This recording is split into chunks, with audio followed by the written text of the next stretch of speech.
করুন অ্যাপের bell icon, subscribe করুন স্পিড ARC24, সব সময় থাকুন খবরে।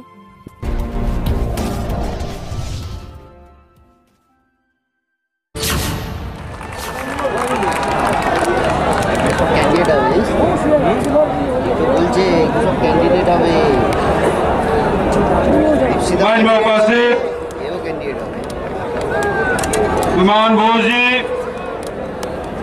आदरणीय सीताराम येचुरी जी, आदरणीय अधीर रंजन चौधरी जी, सूर्यकांत मिश्र जी, आदरणीय डी राजा जी, मनोज भट्टाचार्य जी, मोहम्मद सलीम जी, जितेंद्र प्रसाद जी, सपन बनर्जी जी, प्रदीप भट्टाचार्य जी, नरेंद्र चक्रवर्ती जी, नौशाद सिद्दीकी जी और मंच में उपस्थित सभी हमारे संयुक्त मोर्चा के नेतागण, उपस्थित भाइयों एवं बहनों, मैं छत्तीसगढ़ की धरती से आया हूं। आज बंगाल आना मेरे लिए किसी तीर्थ से कम नहीं है।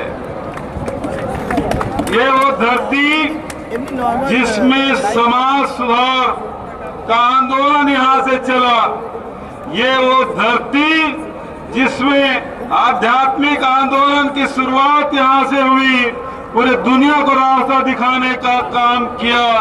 ये वो धरती है जिसमें आजादी की लड़ाई लड़ी गई, ये वो धरती है जहां अनेक वैज्ञानिक हुए, ये वो धरती है जिसमें बड़े बड़े कलाकार हुए। उस धरती को मैं दोनों हाथ जोड़ के नमन करता हूं, प्रणाम करता हूं, नमस्कार करता हूं। आदरणीय साथियों, अभी कुछ दिन पहले दाढ़ी बढ़ा के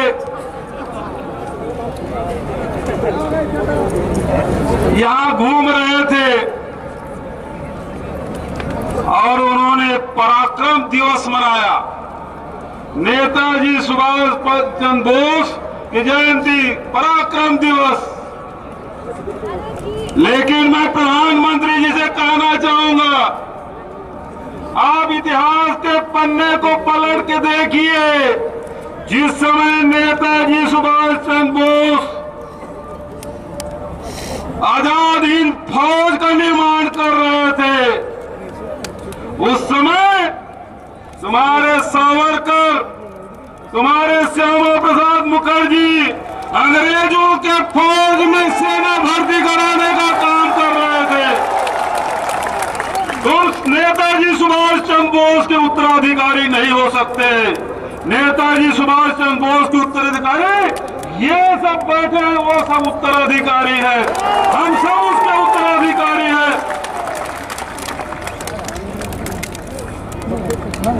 नेताजी सुभाष चंद्र बोस ने कहा था, ये बंगाल के धरती में सांप्रदायिक ताकतों के अंकुर भी, बीज अंकुरण भी नहीं होने दूंगा।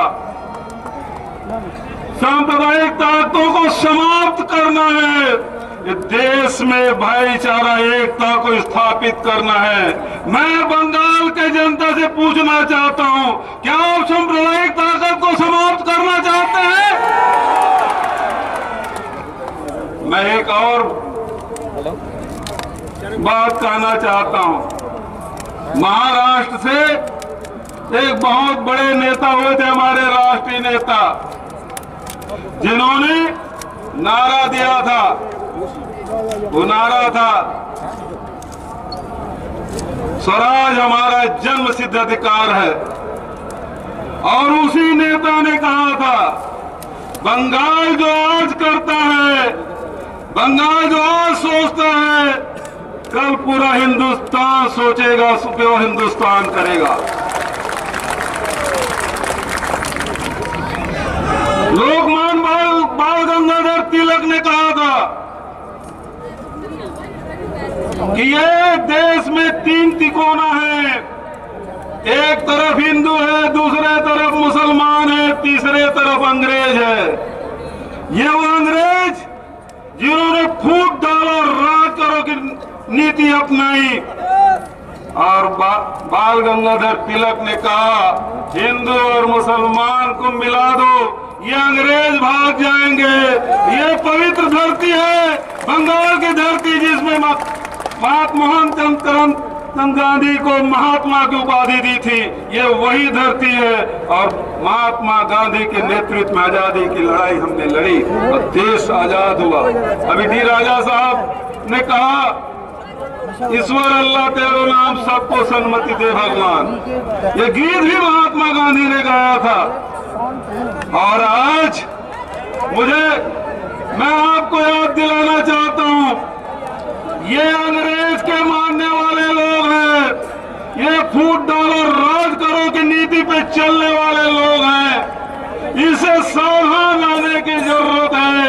आज पूरे देश में नफरत की खेती ये कर रहे हैं। हम सब महात्मा गांधी, नेताजी सुभाष चंद्र बोस के मानने वाले लोग हैं। हम लोगों को इसके बहकावे में आना नहीं है। उस समय एक ईस्ट इंडिया कंपनी हुआ करती थी जो फूट डालो राज करो की नीति अपनाई।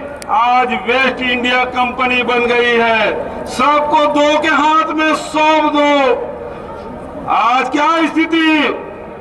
ये कहते हैं कि कांग्रेस ने क्या किया, इतने 70 साल राज किए, 70 साल में 3 साल अपना जोड़ लेते हैं, अटल बिहारी वाजपेयी के 6 साल भी जोड़ लेते हैं, मोरारजी देसाई का भी 2.5 साल जोड़ लेते हैं।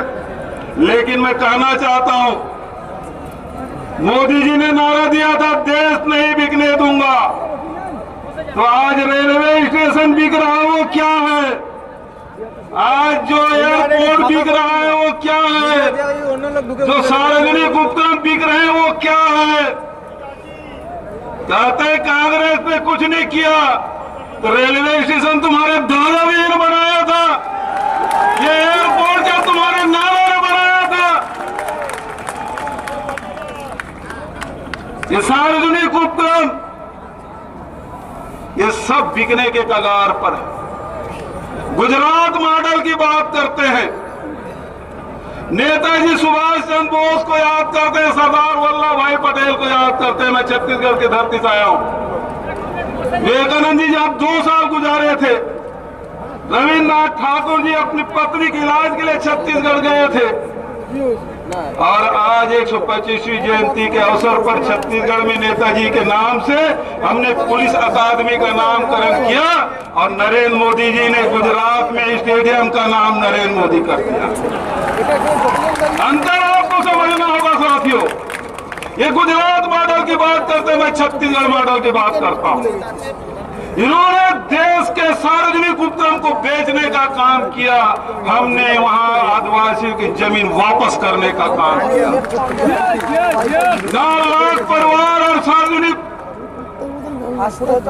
हितों के लिए फॉरेस्ट राइट एक्ट के तहत 45 लाख एकड़ जमीन हमने आदिवासियों को बांट दिया। जो जल जंगल जमीन की बात करते हैं, व्यक्तिगत दावे 9 लाख हेक्टेयर, सार्वजनिक दावे 36 लाख एकड़, ये हमने बांटा।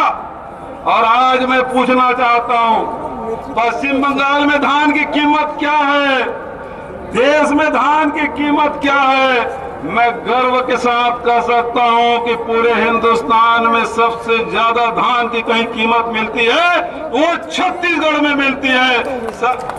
जहां समर्थन मूल्य में खरीदे हैं वहीं राजीव गांधी किसान न्याय योजना के तहत प्रति एकड़ 10,000 रुपया दे रहे हैं।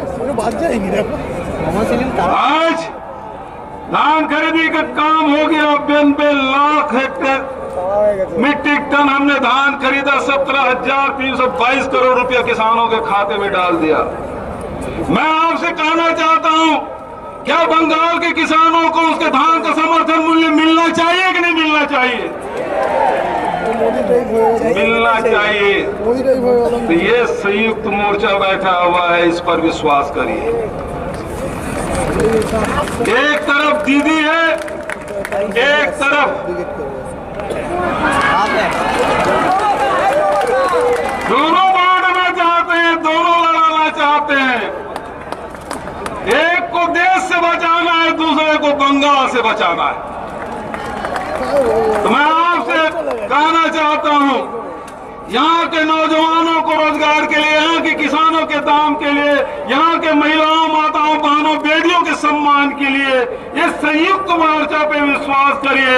यही निवेदन मैं आपसे करना चाहता हूं। आप मेरे साथ एक बार जोरदार नारा लगाएंगे। एक नारा है, हम लोगों ने पहले अंग्रेजों से लड़े थे, अब तो ये जो चोर है ना उससे लड़ना है। तो मैं कहूंगा पहले लड़े थे गोरों से, आप कहेंगे अब लड़ेंगे चोरों से। कहेंगे तैयार है? पहले लड़े थे गोरों से। आवाज पूरी नहीं आई, सब कोई एक साथ। पहले लड़े थे गोरों से, पहले लड़े थे गोरों से। संयुक्त मोर्चा बंगाल जिंदाबाद, संयुक्त मोर्चा बंगाल जिंदाबाद, संयुक्त मोर्चा बंगाल जिंदाबाद। धन्यवाद। जय हिंद।